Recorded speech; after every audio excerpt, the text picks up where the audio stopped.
Hi guys, in today's video I'll be showing you 5 creative and easy off-camera flash lighting setups that you can try at your next wedding. And I'm going to start right now.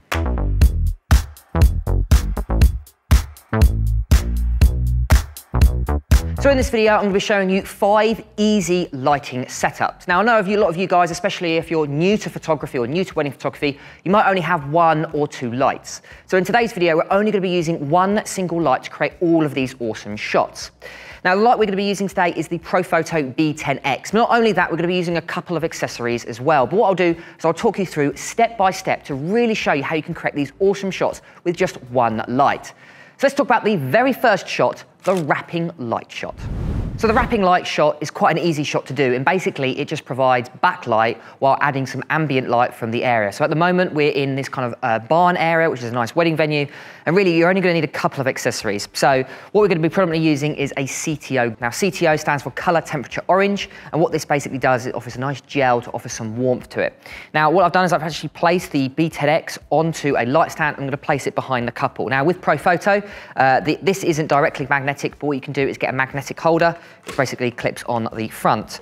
So what we're going to do is put that on the front, offering us a nice, as you can see, like an orange gel. What we'll do, if you want to come around, what we'll do is we'll just pop it behind the couple like so. And what we want to do is having it facing a 45 degree upwards. Because we're doing it quite close, we want to kind of have the light coming upwards from it. What's quite nice with the Profoto is obviously you can change the angle, so you can go depending on how high or how tall the couple are. Okay. Now the camera that we're using today is the Canon R5, and for this particular shot we're using a 35mm prime lens. What this will do is it will offer me nice shallow depth of field. Also I can control the amount of light hitting the sensor by changing the aperture. Because again, what we're doing is we're balancing the flashlight as well as the ambient light. Now to control the light, we're actually using, obviously because it's off-camera flash, we're going to be using the Connect Pro. And what's quite nice about this is you can actually control the amount of power from the light directly on the actual flashlight, and it tells you. So at the moment I'm on 7 power, or 7.0, which is about 3/4 of the full power, which will give us a nice amount of light.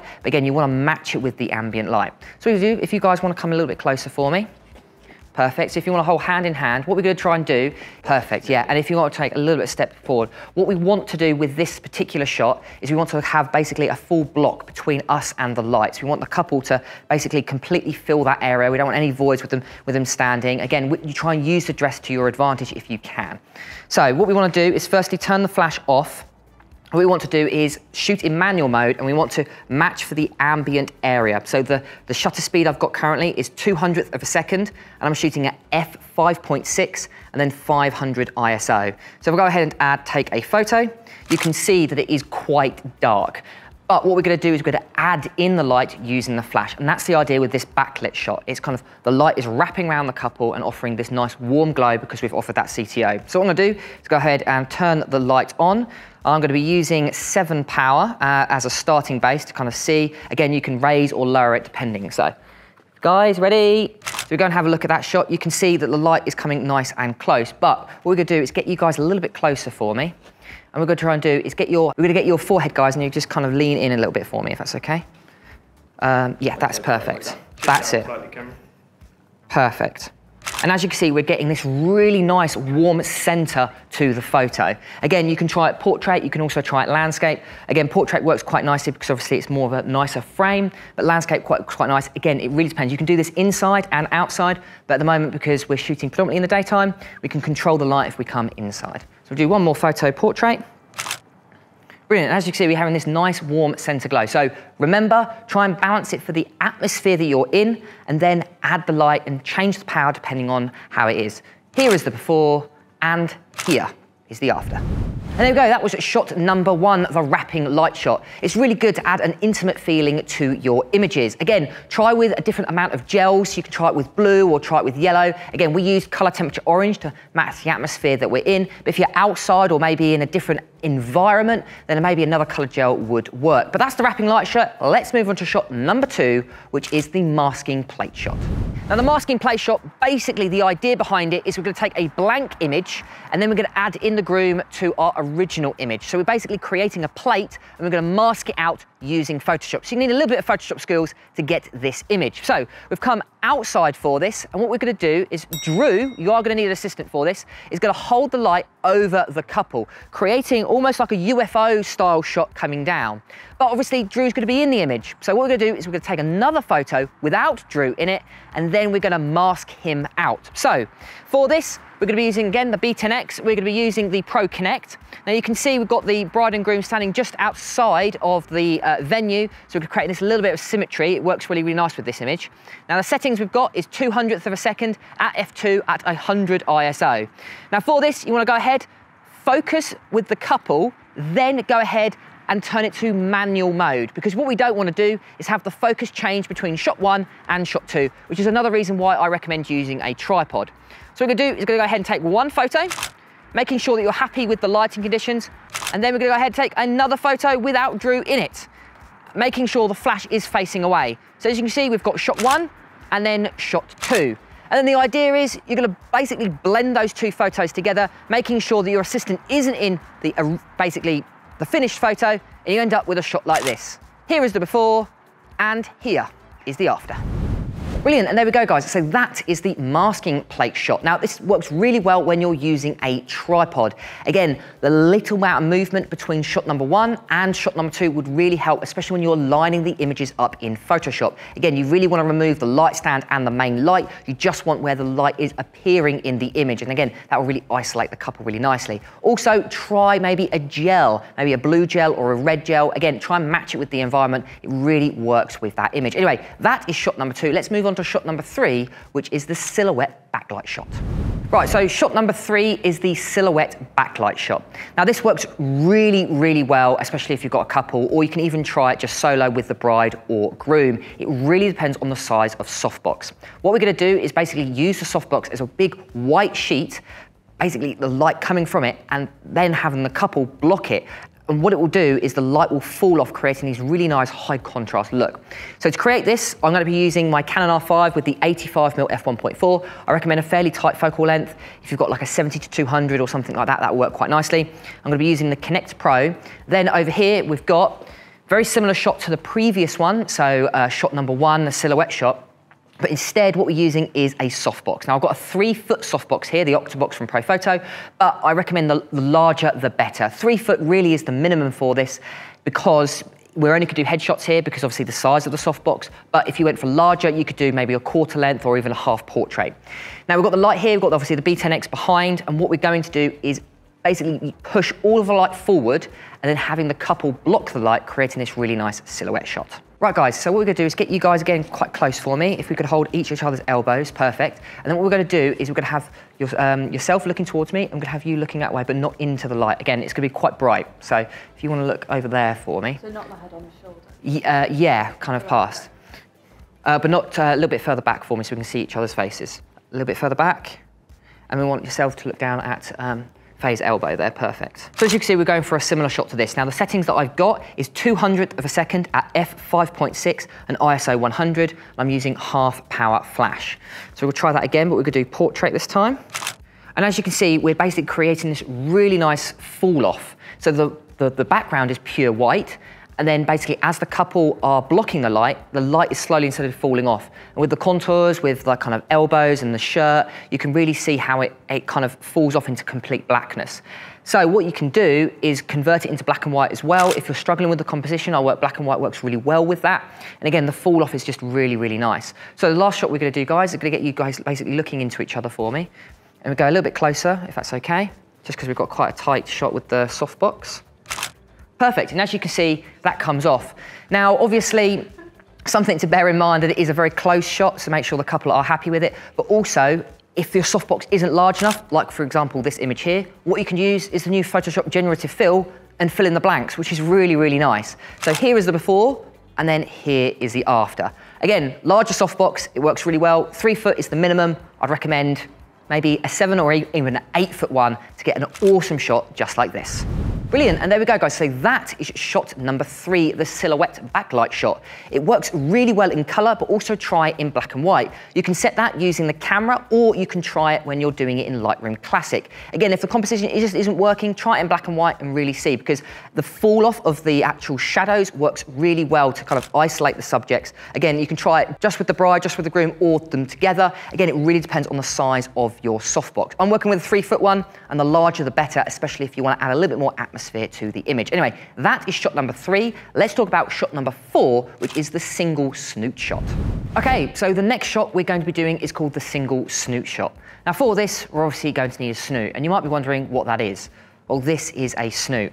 This is a silicone one from Profoto, and it's designed to work with the larger 100mm B10x and the other like D series that they do. What it basically does is, with a bare bulb, the light will go absolutely everywhere. What a snoot does is it really narrows it down and creates this beautiful circle. Now, obviously with a snoot, with a silicone one, you can change so you can make it elliptical, or you can actually put objects in the way to create shadows. But what we're gonna do is just use a single snoot today. And what's really nice is the Profoto ones, just simply slips on, clips on like so, and what it does, light will all come out and it won't bleed anywhere and create this beautiful circle shape. So let me quickly show you 3 different poses that you can use with the snoot at a wedding. Right, to create this shot is really simple. What we're gonna do is we're gonna have the Profoto B10x with the snoot, and we're gonna have it 90 degree to the couple against the wall. So I'm gonna be using the connect for this one, as I don't need to change the settings, as I am right next to the actual flash itself. And the actual settings I'm using is 200th of a second, so I'm not getting any shutter in it. I'm going f2 and then 100 ISO. So if we go ahead and try this portrait for me, see if you guys wouldn't mind holding hands and just look at each other for me, thank you. And what we're doing is basically creating this really harsh vignette light. Now again, we really want to basically make sure that the outside is completely black. So test it with an ambient shot, then add in the flash to make sure that basically you're starting with a black background, then you're adding in flash. So we'll try portrait, and then we'll go ahead and try landscape. And as you can see, we're creating this really nice shot. So that is shot number 1. Let's quickly talk about shot number 2. Okay, so for the next shot, what we're gonna do is actually move the snoot 90 degrees right against the wall. Now with this shot, the idea for it is we really want to show off the texture of this nice wall. We're shooting at a nice barn, and I really want to emphasize that in this image. So we're gonna have the snoot facing down at around 30 degrees. I'm gonna have it quite high.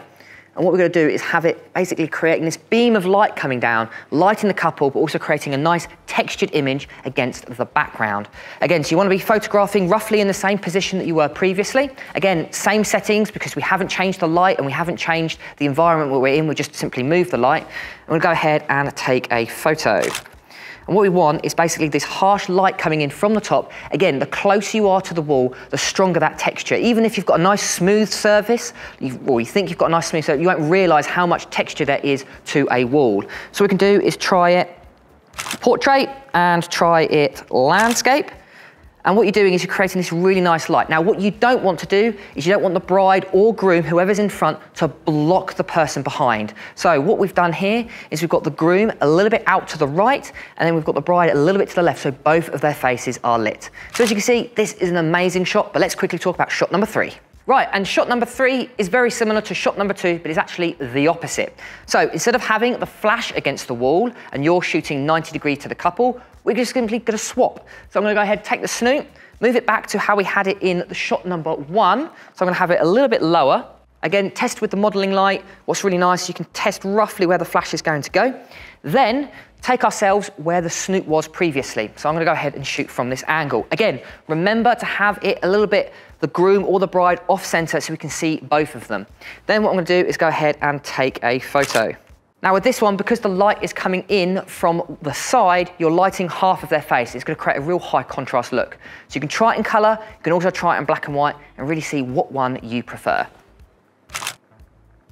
Now, when using a snoot, it's really important that you're posing the models or couple correctly. Again, it's a very narrow beam of light. Now, what's really nice with the Profoto is you can use that modeling light to adjust where the light is falling. Again, it's a very narrow beam, so you need to make sure that no one is obstructing the light from the other, especially if you're shooting with a couple. Again, you don't want the bride to be casting a shadow onto the groom or vice versa. So posing is really important. And And there we go, so that is shot number 4, the snoot shot. And try those 3 angles that I recommended. It really depends if you're working with just the bride, just the groom, or them together. You can also try groups as well, depending on how far your kind of snoot is away from the couple. Again, remember, the further you are away, the larger that circle. And also, don't forget to try it against some nice textured backgrounds. And it also works really well in black and white. So try those 3 different poses. The snoot shot is one of my favorites. And I'll make sure if you are after a snoot, I'll leave it in the link in the description where you can buy them for Profoto. Anyway, let's move on to the very last shot of the day, which is the colored backlight shot.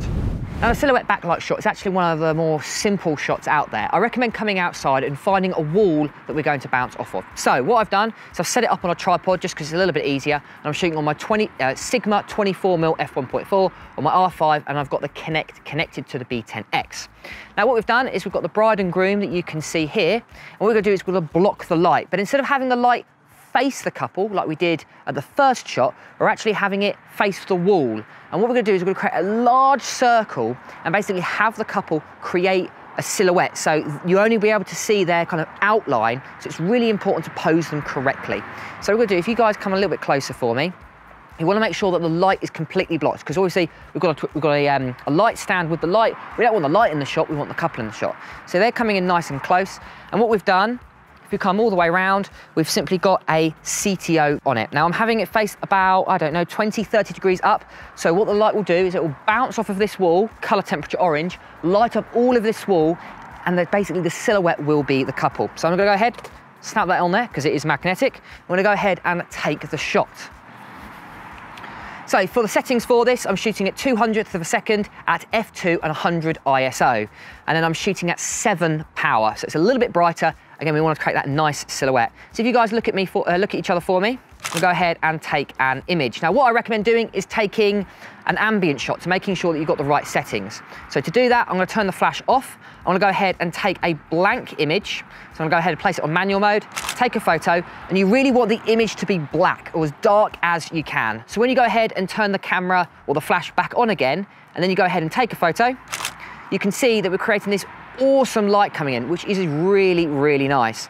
So what I'll do is I'll show you quickly the before without the flash, and then the after. And again, what I recommend doing is maybe changing a gel color, maybe red, blue, really experiment to see what works for your type of photo. Brilliant, and there we go, guys. So that is shot number 5, the colored backlight shot. Now this is by far my favorite shot, and I just love it. It works so well at venues. You can try it inside, outside, try a range of colored gels. All of those gels work really, really well, and it just works inside, outside. It also works with smoke. Add some haze in there. Maybe you've got a smoke machine or smoke grenades. Try that out and be really creative with this shot. But make sure to write down in the comments below which one was your favorite. 1, 2, 3, 4, or my favorite, number 5. I've been James for Photo Fever, and I'll catch you guys next time.